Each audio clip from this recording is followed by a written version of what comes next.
कुछ श्री राम के विषय में कहें। 4 स्वरूपों में प्रकट हुए हैं ठाकुर जी आज ही के दिन दशरथ जी के यहां पर।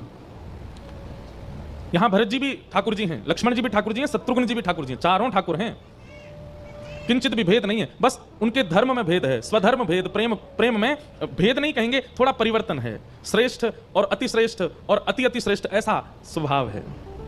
हमारे यहां पे तो श्री रामानु संप्रदाय के एक आचार्य जी ने ग्रंथ लिखा, उस ग्रंथ में कहा राम जी का जो प्रेम है वो सामान्य है, भरत जी का जो प्रेम है वो राम जी से विशेष है, लक्ष्मण जी का जो प्रेम है वो भरत जी से भी विशेष, इसलिए विशेषतर है, और श्री शत्रुघ्न जी का प्रेम वो विशेषतम है। शत्रुघ्न जी ऐसे पात्र हैं जिनके बारे में ज्यादा चर्चा होती ही नहीं है,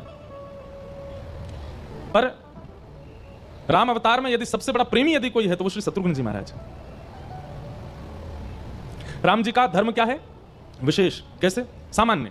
पिता ने आज्ञा दी, 14 वर्ष राम वनवासु, राम जी पिताजी की आज्ञा मान करके वन में चले गए। बहुत ध्यान से सुनिएगा।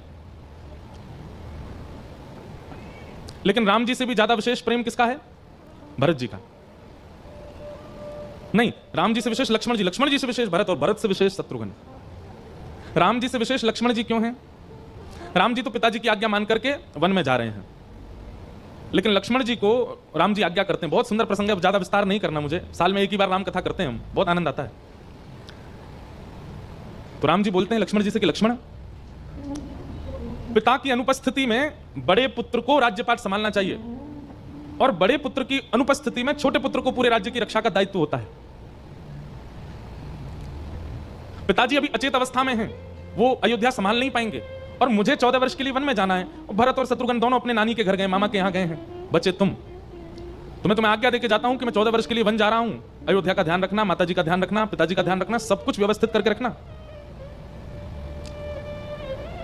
और मेरी आज्ञा है, बड़े भाई की आज्ञा टाल नहीं सकते तुम। लक्ष्मण जी बोले आपकी बात पूरी हो गई हो तो मैं कुछ कहूं? राम जी बोले कहो।